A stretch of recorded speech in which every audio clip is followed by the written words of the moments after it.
The Odyssey, Book 1, The Gods in Council, Minerva's visit to Ithaca, the challenge from Telemachus to the suitors.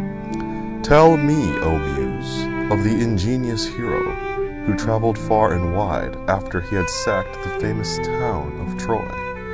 Many cities did he visit, and many were the nations with whose manners and customs he was acquainted.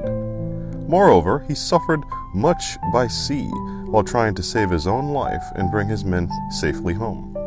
But do what he might, he could not save his men, for they perished through their own sheer folly in eating the cattle of the sun god Hyperion, so the god prevented them from ever reaching home. Tell me too about all these things, O daughter of Jove, from whatsoever source you may know them. So now all who escaped to death in battle, or by shipwreck, had got safely home, except Ulysses.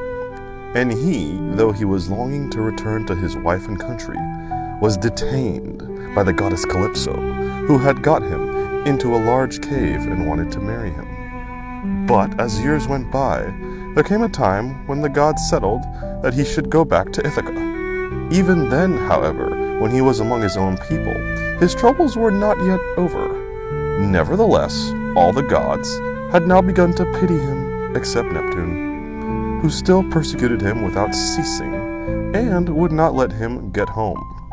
Now Neptune had gone off to the Ethiopians, who are at the world's end, and lie in two halves, the one looking west and the other east.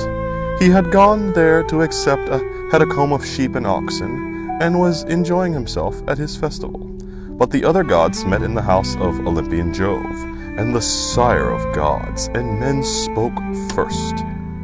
At that moment, he was thinking of Aegisthus, who had been killed by Agamemnon's son Orestes, so he had said to the other gods, "See now how men lay blame upon us gods, for what is, after all, nothing but their own folly.